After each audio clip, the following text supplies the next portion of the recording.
Hey, welcome everybody. How you doing? Welcome to another edition of Gonna See My Friends.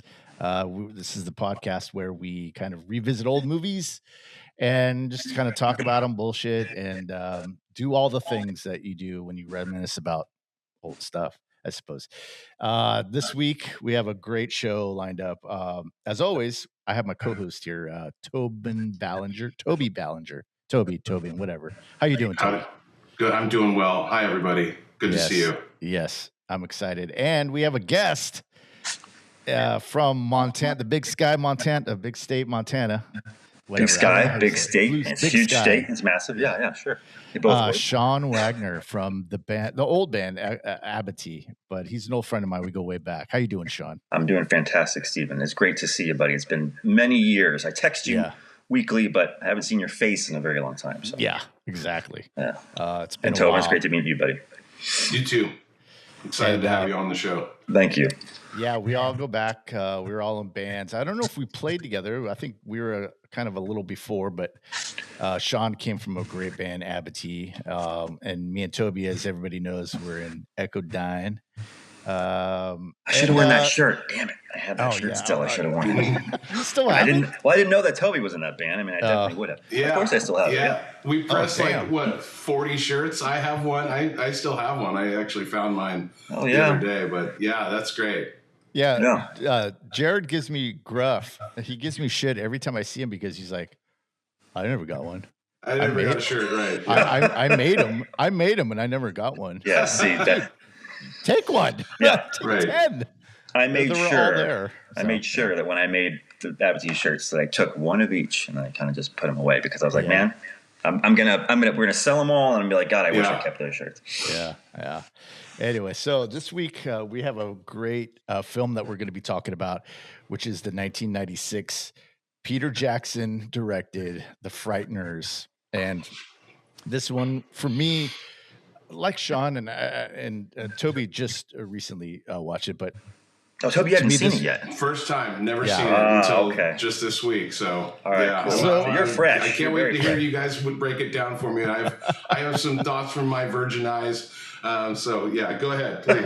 And so this was a movie that I think for me, I didn't see it in the theater, but what I did was when it came out on VHS, it was kind of became a staple. And it was one of those movies that really kind of, I saw it everywhere, even though I'd never heard of it. So when I went and saw it, went and got it at the video rental, I remember watching it and thinking, great. And then there was a girlfriend that I had at the time, and she rented it with her friends. I went over there and watched it, and then I just started hearing about it everywhere. And everybody was like renting it, and all my friends were like, "Oh, I rented this movie, The Frighteners, last night." So it kind of gets. I don't think it was a big hit in the movie theaters, but I think that once it hit VHS, as with a lot of movies, it found a new audience. And Sean, what's your relationship with this movie? When did you first see it? So I saw it when it came out. So I saw it in '96. So I was 15, and I went with my dad. And I remember seeing it, and again, Michael J. Fox in my mind was Back to the Future kid, and I hadn't seen him. I mean, that's not true. I saw him in Family Ties, so I was like, okay, and I only knew him, from those things. So this movie to me, it seemed from the trailers, I was like, oh, this is like a horror movie. I know I was 15, and actually parts of it were kind of, kind of spooky. So I went with my dad, and then. I remember I saw it the first time and I was like, okay, I gotta see this again because I remember that the Reaper character when he came out the first time and he banged his scythe on the ground and the blade came out. I was like, oh my! It was like the coolest thing ever. And so I went and saw it 2 more times. I saw it 3 times in the theater, and then that was back in the times when you wouldn't watch it again until it came out in Blockbuster or whatever. Yeah. So was the theater packed? I can't remember, man. Honestly, I don't think so. I think maybe the first time because it was probably opening weekend. Yeah. And then I think I probably saw it in maybe the following couple weeks or whatever. So by that point, it already fizzled out. Because the movie, like you said, the movie itself didn't do fantastic. It's more like a cult thing now because, Peter Jackson having directed it, people go, what? And go back and watch it. Yeah. But I don't think many people watched it when it actually came out. So Yeah. it was pretty dead. But I just remember loving it, man. I loved Yeah. it. It was so cool. Yeah. What about you, Toby? You said you just saw this for the first time this week. What did you think about it? Your thoughts. Your thoughts. My thoughts are: how did this escape my clutches for 30 years? There you go. I was like, why? How have I not? I'm familiar with the title, and so when my wife asked me this week, she says, "What movie are you guys doing next?" I said, "The Frighteners." She goes, "Oh, Michael J. Fox." And I'm like, I don't have any idea what this is. And she's like, well, you haven't. My back? Yeah, you're back. So you just said, my wife told me. So I was moving my head around a lot, so maybe that had something to do with it. I'm quick. So she says, it's Michael J. Fox. You've never seen this. And I was trying to figure out why have I, never, I don't remember seeing trailers for it. You guys have vivid memories of this even coming out. Yeah. I think it was just a timing for me. 1996 was between moving back home from Chico and living in a single wide trailer, no TV. So I was really kind of off the grid, and that's how it just completely escaped me. But Michael J. Fox, and then finding out just also this week, looking it up and going, this is directed by Peter Jackson. Yeah. What is happening here? How have I not seen it? So this was a treat. I was like, well, better hang on. I mean, it was, I liked it. I liked it. It was a lot. It wasn't, I thought it was going to be a horror movie, and it's funny. It's hilarious. Yeah. So, there's some elements of horror, but there's also like what I've seen reading up on this is that part of it is like a detective story, a neo, whatever, the darkness kind of detective story, but then Noir, it also has some comedy, some comedy on it. So I just thought it was great because his next film, he develops all these kind of special effects things. He's like George Lucas in that he founded Weta. I think that's how you said it. Weta. Yeah. Weta, to make all the effects in this movie. And then when he was done, he was like, okay, well, I have all this equipment now. What should I make? And he thought of Lord of the Rings, and that's kind of how he gets on. After this film, what did he do next? Because Lord of the Rings wasn't until when was it? 1999. But he 99, so they had to have filmed it started in 97, 98. Okay, so basically he did do Lord of the Rings next after this. Oh, wow. Yeah, so it interesting. becomes this kind of springboard to what he's doing now. And, Lord of the Rings, he said it almost like it fried him, and you can tell he lost all that weight. Yeah. And it just took a toll on him. But I mean, it's one of the greatest trilogies. I think we have yet to do it on the channel here, and I think we should, but it's one of the greatest trilogies, I think, ever, because it's so, I don't know, groundbreaking in so many ways. Mm-hmm. So, let me see. I was looking up all of his kind of movies that he did. Well, the two movies he did before this did not escape me: Dead Alive and Heavenly Creatures. I've seen both of those. Dead Alive is amazing, that he wrote with his wife, like this one. I think he and his wife have written everything, Fran Walsh and Peter Jackson. So that wasn't a surprise to see that they had written and then he directed them.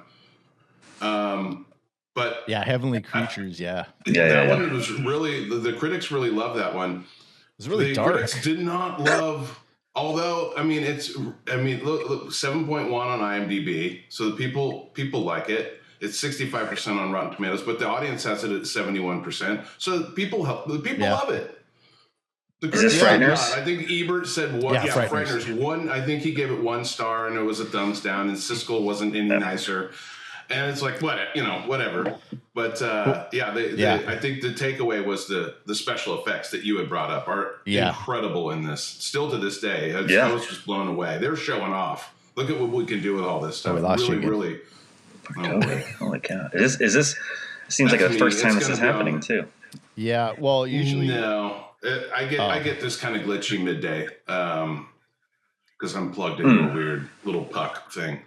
So I'm on too many. I got too many windows open. Here we go. Okay.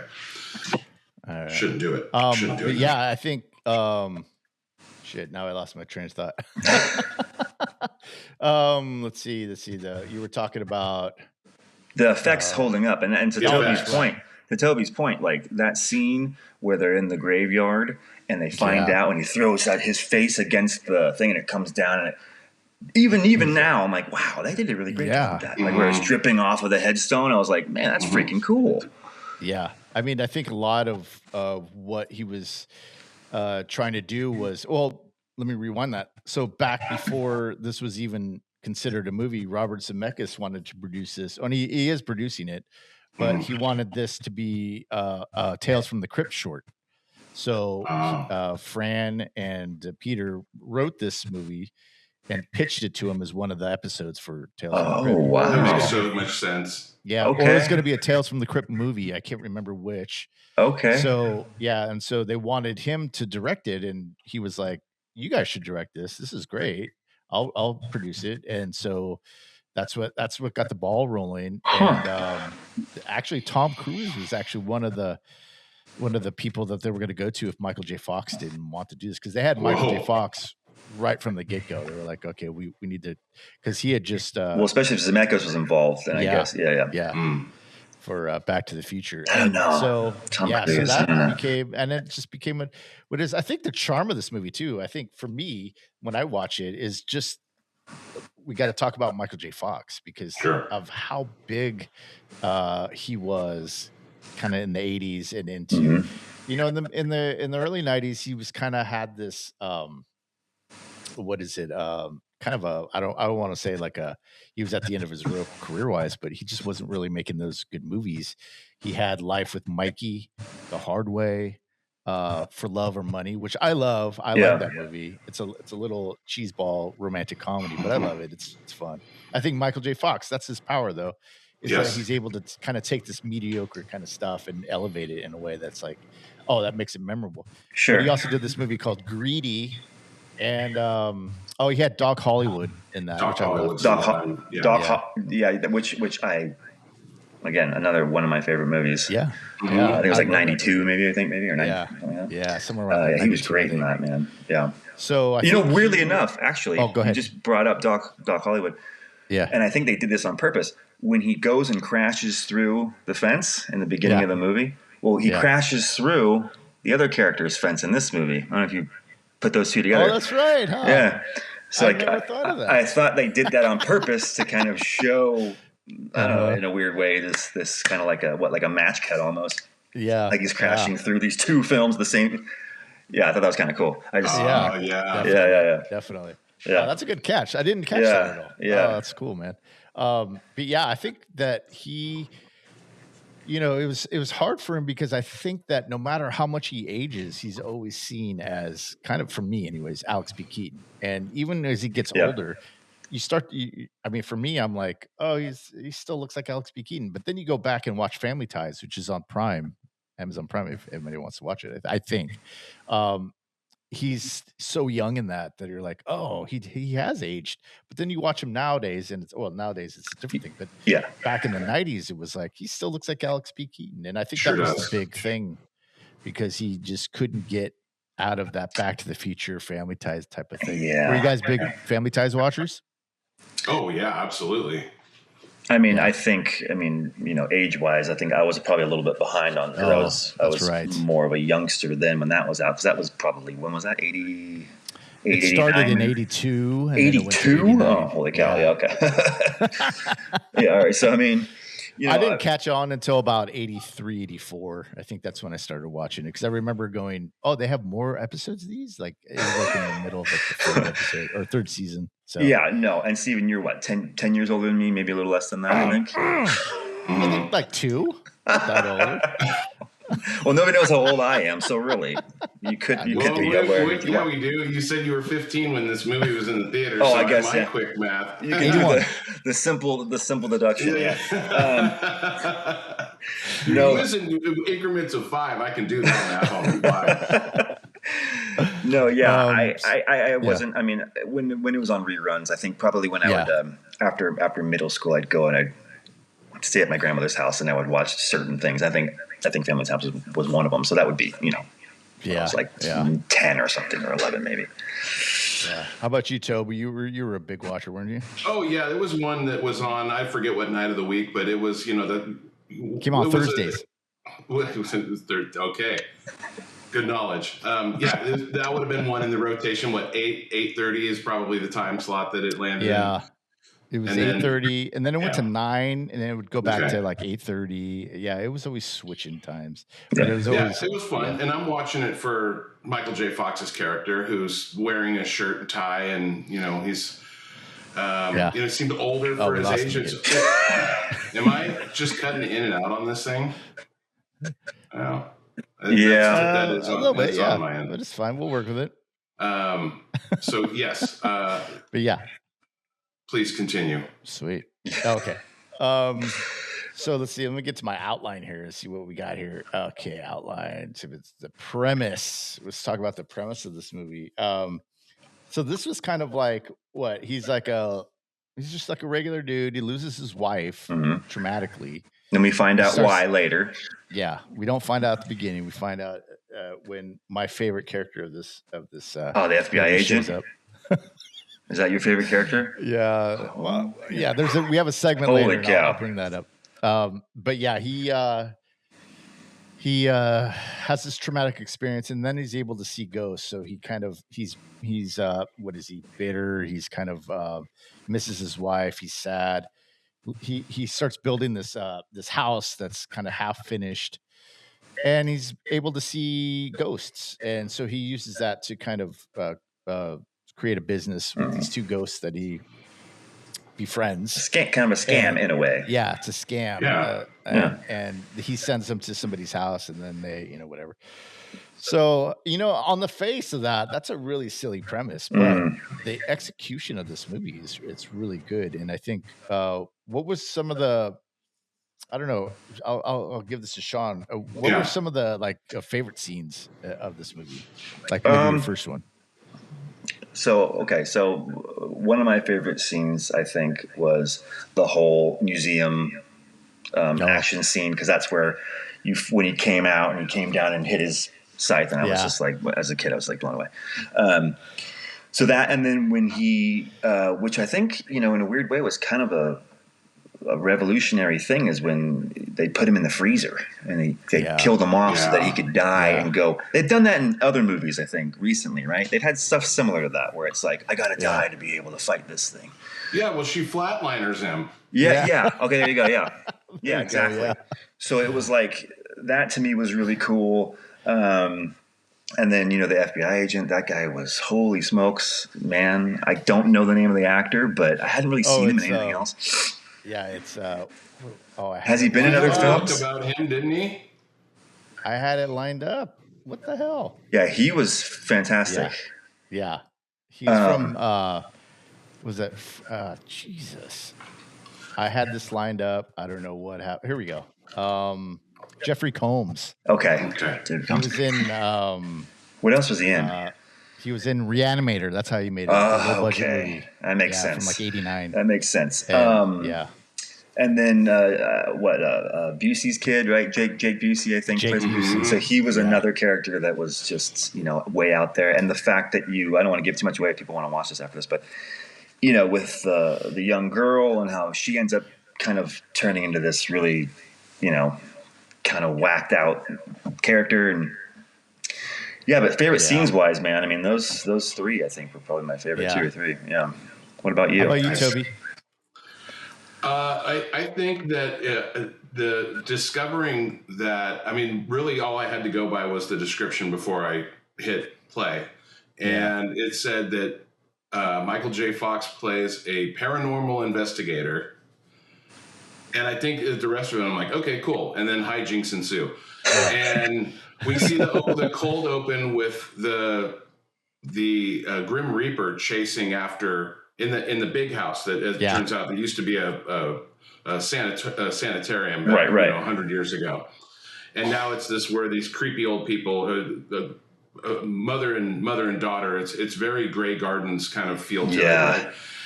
And we find out that when Michael J. Fox shows up, they call the local paranormal investigator, and he's in cahoots with the ghosts. I thought that was a really interesting, and he's, and you mentioned Michael J. Fox's charm. He's very charming in this movie. Especially as he's talking to the ghosts, and he's got 3 of them. The 2 of them are hilarious. Then the old judge shows up. He's kind of a crotchety old ghost. Yep.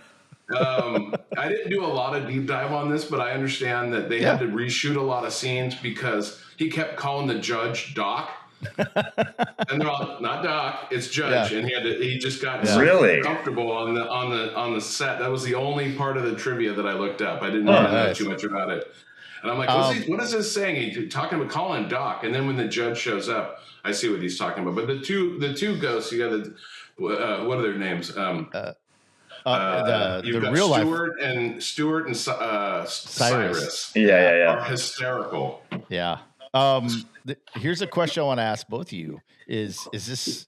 Do you consider this a top 3 role for Michael J. Fox? Is that fair to say? Oh, he's carrying the movie, in my opinion. It's for me. Yeah, definitely. I think if you had a different, I mean, like you had mentioned Tom Cruise earlier, which, I'm a Tom Cruise fan, don't get me wrong. There's some films I think he's fantastic in, and somewhere I'm kind of like, whatever. I wouldn't see him. I don't see him in this one. I mean, he's got some comedic timing in him, but I think Michael J. Fox, I would say so. I mean, especially since, like you said, he hasn't, outside of the Back to the Future trilogy, he didn't really have a lot of, big films that made you go, Michael J. Fox. Yeah. I mean, he was just so likable. And I think that's why people followed him, and he has such a big fan base, even to this day, is that he's just so likable. But really, when you get down to brass tacks and say what films did he have and what did they do in the box office, not a lot. Yeah, I mean, I think I would put him in top 3. I feel like Alex P. Keaton. Alex P. Keaton, that's his name in Family Ties. I would say Marty McFly, and I would say this one. I think are his top 3 performances, and just across all mediums.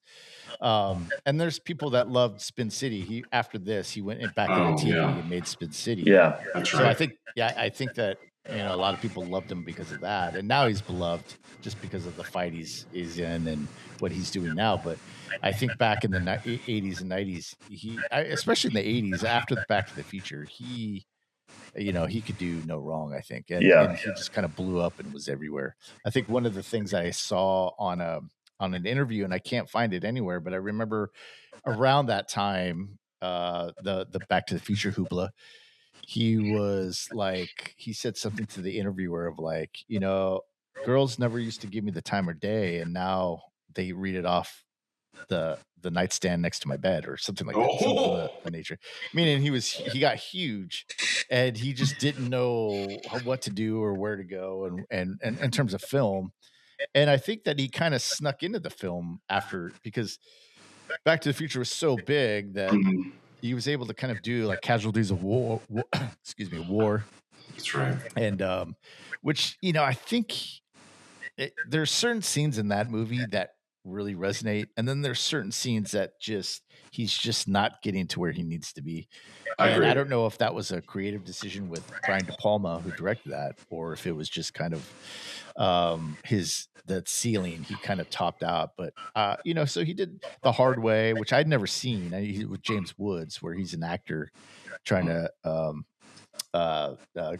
he's going to be a police investigator in one of his movies, so he goes to James Woods to kind of research his role and stuff. So I'd never seen that. I heard it was not really that good. So, who knows? Have you guys ever seen that movie?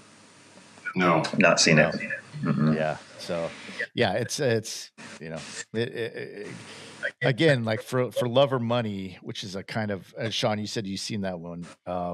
That's for me, that's Michael J. Fox at his best, charming wise. He's so charming in that movie, and charisma. He has so many, just all the stuff in that movie. What'd you think about that movie, Sean? I loved it.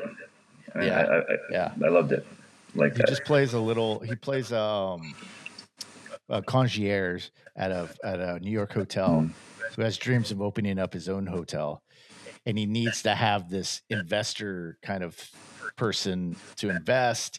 He has the money, he has all the ties, but the girl that he loves is involved with this man, so he's playing that it's a fun movie. Yeah, it's a fun movie, and again, like you said, he's so likable in it, and that's where again we fall back into the Michael J. Fox's likable character in most of his films. He does, whether or not they do good, people don't really care. Another point that I wanted to bring up was this thing has like a small town feel to it. It's got ghosts. It's got that mix of mystery and horror. I think that this is kind of in the same universe as Ghostbusters. I mean, you can kind of, what do you guys think about that? Do you think that's a fair assessment? It's in the same universe as Ghostbusters, huh? Yeah, like, because look, the ghosts, they don't look the same, but they look the same now. I haven't seen the Ghostbuster films that are now. No, I haven't seen any reboots. No. Yeah. But it has that same feel to me anyway. Is that a fair comparison? Do you think that or no? Yes. Feel free to disagree. Your thoughts. Toby, what do you think of that? I mean, I can see that. I'm just thinking. I'm looking at I mean, you're right. This town is overrun with ghosts. I mean, they're literally everywhere, and they all carried their same personality with them. Some of them have been around hundreds of years. They see the humor in their own death, which is, I mean, they're not frightening in any way. Right. So they're more like silly, kind of slapsticky. I was kind of surprised this was even an R-rated movie. I'm wondering if that hurt them at the box office. I was trying to figure out why this was rated R. That's a great point. Yeah. I'm like, this is just like it's almost a kids movie. Yeah. I mean, we did War Games last week, and War Games is heavier. I would let the kids watch this before I'd let the kids watch War Games. War Games was PG, so I'm not sure where the ratings are coming in on some of these. Yeah. Maybe if it was just because of the gore factor of how the ghosts were like exploding at certain points. I'm wondering if maybe that hurt them. They weren't swearing. There wasn't a lot of F-bombs being dropped. I was confused by the R rating. Well, I think there's a scene where, when he turned it in at the end, they gave the MP, whatever, the ratings board gave him an R, and he was so pissed because he would cut certain things or make certain things less gory, and they still give him an R. So what he did was, he says that he made the Dammers, the FBI agent's death more gruesome to earn that R, because he felt like there's so that's why it was originally supposed to be shot in the chest, and he ended up blowing his head off. That was my favorite part of my favorite effect, when his head exploded and it was a ghost head there. Yeah. When the smoke clears, it was his ghost head there. I was like, yeah, the baby Hitler guy's gone.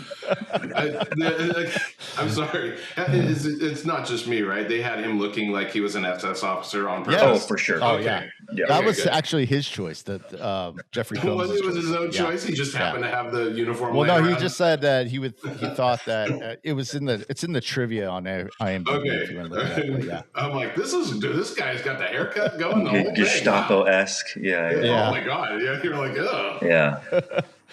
Yeah, I mean, what about you, Sean? I think the only scene when I saw it in the theaters that really made me go, oh, okay, and I got again, I was 15, was when they flashed back and they were doing that murder spree. Then I was kind of like, all right, I could see maybe.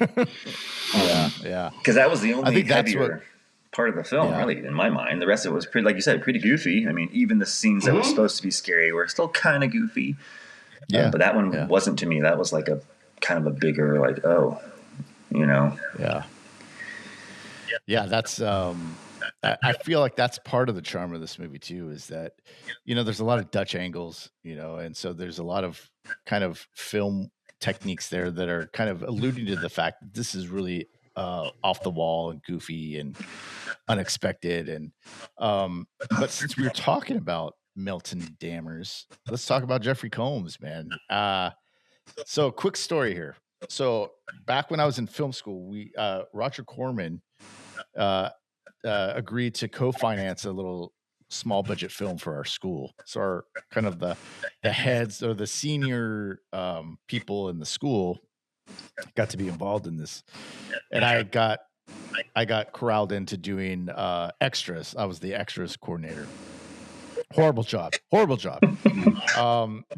you did a horrible job, or it's a horrible job, and I feel like it's a horrible job because, especially with me, I'm more introverted type of person, and you really have to go out and be like, hey, you have to post on all the boards and get all the extras. And I did that, and we got the same like 7 extras all the time, to the point where one of the producers, and look, there was a lot of people on there that were trying to be professional, and I get it, and I respect that. But this producer was just on my ass every day. Like, you can't have the same people in every scene. You got to have different people. What are you doing? Are you not going out and getting people? Look, I can find 2 people right now. And I'm like, yeah, I'm just not good at this. Yeah. I mean, I don't know what to tell you. You know, like, it was so. Anyways, the lead of this movie was Jeffrey Combs, and so I offered to pick him up from the airport, bring him back to his hotel, and they're like, "Great, you know him?" Like, no one else knew him. I was like, "How do you not know who Jeffrey Combs is?" And so they're like, "Great, yeah, you can go do that." And then so I'm waiting around. He gets in at 6 from SFO, and I'm waiting. It's like 3:30, 4, no call, 5. I'm like, should I just go? I get a call around 7:30. Oh, we already picked him up. Brought him to the hotel. I'm like, oh man, I was just gonna geek out with him. But there was a moment that I had where, in between takes, it wasn't. They were lighting the scene or something, so he went to get something to eat. I was at the craft table, and he's a big LA Dodger fan, and I had my San Francisco Giants hat. And this is when the Dodgers were like killing us this season. I think it might have been 2011, in between or maybe even 12 or 13. I can't remember, but yeah, it was nice to see him, talk to him. He's a great guy. Yeah. Great guy. Yeah. I think he got paid like $5,000 for our movie. So this guy will do anything and play anywhere. And he's just fun like that. Yeah. He's like, yeah, I haven't been here in a long time. Me and my wife know this little sushi place. I'm going to go there after we're wrapped here, and you're welcome to come along. But he invited like the whole cast. So like, I was like, that's all right. I'll set this one up. But yeah, he was a great guy. He was a great guy. Anyways, anything else on Jeffrey Combs, Milton Dammers? Is that a bright spot for this film, do you think? Definitely. I think so. Yeah. Yeah. I like when he's interviewing Frank Frank Bannister is played by Michael J. Fox. So when he's interviewing him in that interview room, and the sheriff is like, "Oh, you don't think he's involved in this, do you?" He's like, "You just overstepped your boundaries. Please leave. Please leave." Yeah. Or when he thinks he's getting, remember, and he's interviewing him, and he's doing that thing where he's quiet. He's like, "You're doing it right now, aren't you? You're doing it right now." Yeah. Yeah. Yeah, that's the same scene. And he's like, "Yeah, I'm wearing a lead breastplate." And then that scene in the cemetery when he takes the Linsky, I forget her name. Dr. Linsky, yeah. Lucy Linsky, yeah. He takes her to the he got all the scars and all the occult stuff. Yeah. That was wild. And he's like, "I'm moving this with my mind." Stop. He's so like, and then when his introductory scene is the best, because she's like, "For Christ's sake, I don't remember those things." He's like, and he can't. He's like, "I have trouble woman with yelling." Yeah. I mean, and that's the dude is just insane. But he brings. It's just a perfect character for this movie, because it kind of brings. He was the most well written character. Let's put it that way. He had the best. When you look at him as a character and the thought they put into him, I thought that they did the most work with him. Yeah. Yeah, definitely. Yeah. Let's talk about the Grim Reaper a little bit, and then we can kind of move on here. Sean, you've already said that this is probably your favorite version of this Grim Reaper, or at least the way that he is presented. Yeah. Toby, what did you think of the Grim Reaper? Well, yeah. It's a different it's a different take on the Grim Reaper, flying around, zipping around town over the rooftops and everything. You usually, in my mind, the stereotypical Grim Reaper is if walking at all, just very slowly, that like kind of barely moving, because it doesn't have to run to catch up to you. It's going to catch up to you at some point or another, and I think that's kind of makes it more terrifying. But this flying around is it's on a mission, and I think I hadn't considered it zipping around like what are those, the Dementors in the Harry Potter. I mean, they're terrifying. I mean, that was the Frightener in here.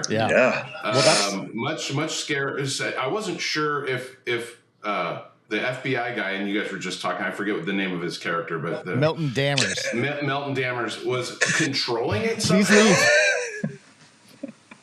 It was that? I wasn't sure if he was controlling the Grim Reaper somehow. Yeah, it was. So if I watch it again, it'll probably. I've only seen it just the one time. So my first takeaway was, Frank's battling a bunch of different. He's got to battle Arlie Ermy, who's nonstop hollering at him, right, maggot, which is a great addition to this. Absolutely. And by the way, the Arlie Ermy's character, he did the. You got to drink for that, because he did he said it. He's like, I'm not one of your shitty little emanations, Bannister, using spooks to put the Frighteners on people. And I was like, he said it. I didn't catch that. Yeah, I didn't catch that either. So 30 years in this movie, I haven't even caught that. Wow. Yes. Weird. That's but the Reaper, was effective. I thought it was effective in that it was flying around and it could pick people up and throw them, and it became like if there was the rug on the ground, it would come up and show itself through the rug and things like that. Yeah, it was. I could see it for somebody who's 15 watching it for the first time. I imagine, Sean, that was probably made quite an impression on you. I can understand totally. That. Yeah, totally. Well, that's Peter Jackson was saying that was the least that they couldn't get the cloth right on this, and the programming for everything. Cloth was the hardest thing for them to replicate, and so they had such a hard. He looks back and goes, "Now, I was even thinking maybe he should do a George Lucas and go back and re-render all of that stuff, or all of the Grim Reaper." That'd be freaking sweet. Would you think that would? I don't know that you need it. I think that the effects really hold up 30 years later. Literally 30 years later, I was really impressed. I can see what special edition. What you're saying now. I mean, I would personally, just because I've seen the movie so many times. I thought that if they went back and did kind of a cool, because last time I watched it, which was even before we talked, Steve, when I watched this, I was doing something down here, and I'm like, I'm gonna put this on because it's like it's one of my comfort movies. I can have it in the background. It's kind of like X-Files, where I'll just put that in the background. Yeah. And so I was just kind of doing something, watching. And then I remember noticing the way that he moved was very like jelly-like. And the robe was kind of like, you could tell that now that you bring that up, that they had a hard time making it flow like fabric. If they went back and did it now, I mean, holy cow, that'd be insane. Yeah. That would be really cool. I mean, I think that would be. I was thinking about that because when I saw an interview, I was reading or watching an interview yesterday, and he was like, that was the only thing now that doesn't really hold up for me when I rewatch it. But it was the best that we could do at the time, and I was thinking, well, you could just pull a George Lucas and just re-render and just all ruin the whole thing. Exactly. Yeah. And so, so we talked about Peter Jackson, the visual effects. We're just talking about that. The thing that I noticed too is that it's kind of like what you were saying at the beginning, Toby, of like, at the beginning it was, or the movie as a whole is kind of, and Sean too, where it's kind of goofy and silly at some points, but in the third act, that's when it gets really good, because then we start to revisit. We start to realize Frank's journey in this movie, how he became, and also you start to see the flashbacks of the murders, the killing spree, which is kind of a dark thing for me. How did that affect you guys? Did you notice that, Toby or Sean? Well, the body count was certainly getting up there, understanding where the numbers were appearing on the next person to die's head. I think it paid off really well. I liked how it was showing us both timelines at the same time. I thought that was a really effective way to do that. Yeah. I thought that when Frank, and sorry, spoilers, but when Frank was in the spirit world and I was taking the size of that chicken, taking Dee Wallace away. I thought that he was going to stay dead at that point, but then he got kind of he get sent back. So the whole thing was the last 20 minutes are just completely wild. Yeah. And I would watch it again just for there's so much going on that it needs to be rewatched. I need to rewatch that. The finale, the last 20 minutes or so. It's crazy. Yeah. Sean, your thoughts? Yeah, no, I agree with that. I think that as a kid when I watched it and the whole first 2 acts or whatever, you're like, oh, okay, this is fun, and it's kind of like a cool. The Grim Reaper for me at some points was a little bit intense, but then other than that, it was fine. And then at the end when they started kind of really getting into it, and you saw what happened to Frank's wife, and you kind of tie it all together. And then they had that final kind of showdown at the sanitarium, and that to me was like, okay, pretty dark. And so, well, now it's time. I feel like we have this segment, Sean, on this thing where we call it the Klay Thompson's Game 6 Award. And it goes to a cameo or like a secondary character that kind of stands out, that when they come into the scene, they take over the scene. Do you have one for this movie? Do you have a Klay Thompson Award? I mean, recipient? I would say that the FBI agent for me took over every scene. And again, I think they did that on purpose, because if you look back and you say, okay, who are the characters in this movie? What's their backstory? A lot of them kind of just have like a washable backstory. He was like they built in his personality. They built in the whole occult background. They really did a lot of work on this guy, and I think they did it on purpose. So for me, whenever he showed up in a scene, I was like, kind of just like, especially as a young kid watching, going, God, he's so creepy. He did such a great job with the scars on his face and all that stuff. So I would say him, 1,000%. Yeah. Toby.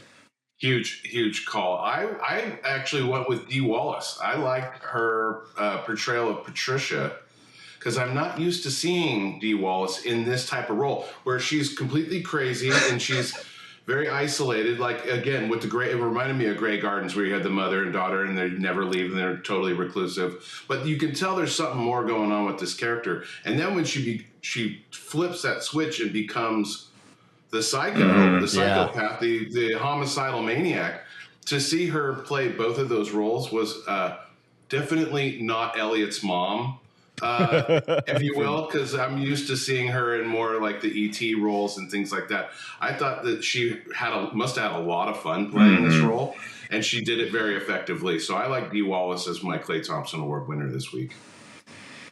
I gotta go with Jeffrey Combs and Milton Dammers. I mean, the guy steals the show. He steals every scene that he's in. Just as a contrast, because the movie sets this tone in a certain way, and then you introduce this character, and he kind of he just goes. He kind of turns it into what the third act is, which is darker, and he's funny.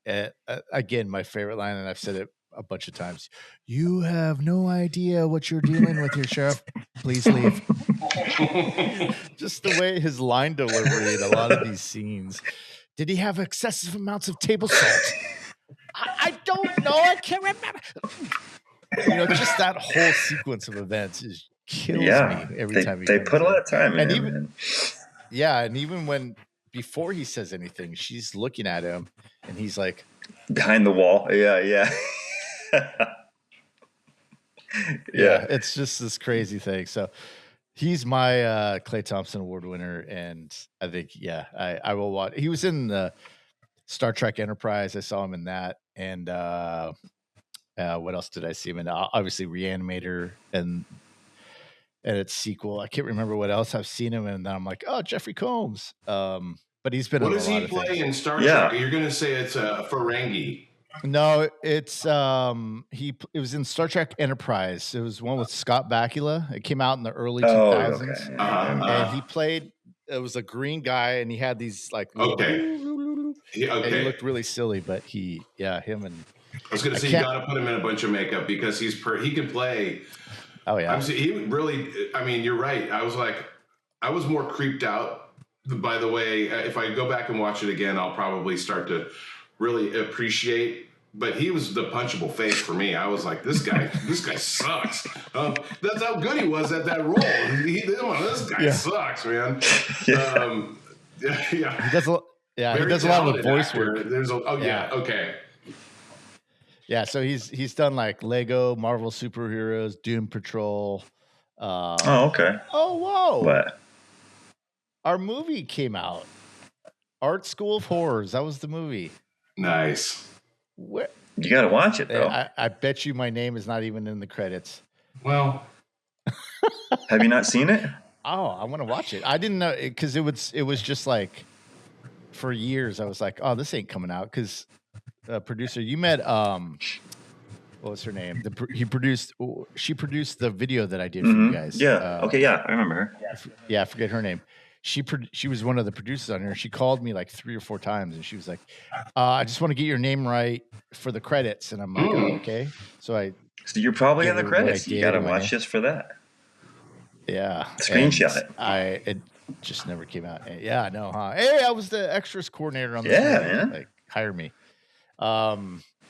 Episode 60 of the podcast, and we're finding these things out. What in the... Well, come on now. What in the wide world of sports is going on? Come on. What on God's flat earth are we waiting for? Can we cover this movie now? Oh, there you go. That'd be great. Cover the movie. Yeah, man. Yeah, that would be really cool. All right. Hey, final thoughts on this movie. Like, what's overall... Sean, you're the guest. You go first. Kind of what you thought about overall the movie. Like I said earlier, I think it's one of my comfort movies. I've seen it dozens of times. Funnily enough, I was just talking to my wife about it because I could have sworn we saw it together at some point. She hasn't seen it yet, so I want to show it to her. I think it was like on the table of like, here's some weird movies of nothing but trouble, freaking Frighteners, like the weird movies, the off the wall. When you go to Blockbuster or your little hometown movie theater, they'd kind of be in the background. But a core memory for me, I think, especially because I went to the theater a lot with my dad, but it was usually my dad. He would bring me like Hard Target, and like Species. He would bring me like those kinds of movies. So this was I had an uncle. This was like a new one for him. So I think that was a core memory for me. So it'll always be one of my favorite movies because I attach it to him. Nice. But yeah, comfort film. I'll watch it again many times, I'm sure. I'll show my kid, my wife. So, yeah. Oh, nice. And just before I get to Toby, I just see on there's called the Signature Series collection, and that came out in '98. That has a 4-hour documentary on the making of the Frighteners. Really? Wow. Yeah, I got to find that one. Plus a 14-minute longer director's cut. Nice. I'll check that out. And deleted scenes. So it's the 1998 it came out. So I don't. Yeah. So a couple of years later. Okay. Sweet. The director's cut's a little longer. All right, Toby, your thoughts. Final thoughts. Oh, my thoughts are there were a couple of. I think that they were. I don't know if you call it an homage or callbacks to other movies, but. When in the beginning, when Frank's character is he gets in some weird kind of car chase where he's kind of loses control of the car. Yeah, he kind of brings that Marty kind of when Marty first goes through and he crashes into the barn. He was doing that same kind of whoa. That's right at the beginning. And then Cyrus had the line from Ghostbusters that I appreciated. Nice shooting, Tex. Yeah. So you had a little bit of those. They did not go unnoticed by myself.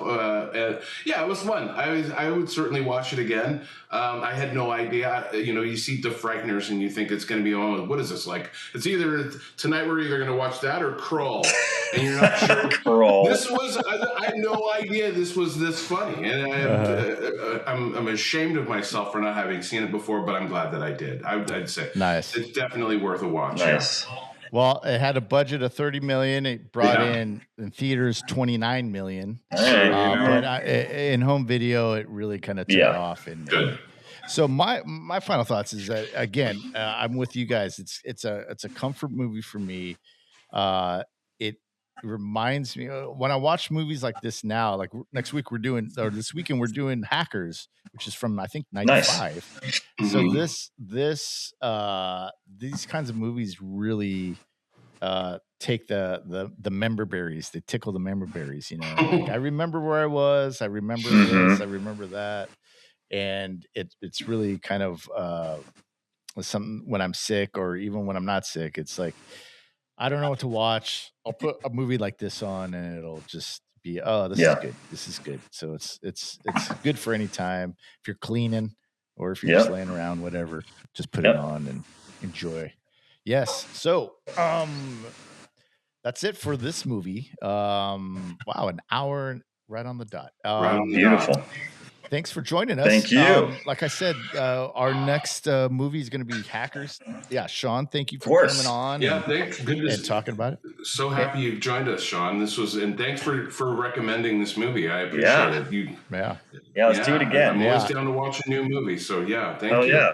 And we'll have him on soon, or as soon as possible. And so we'll see you. Thanks for listening. Thanks for watching, and we'll see you again soon. Thanks.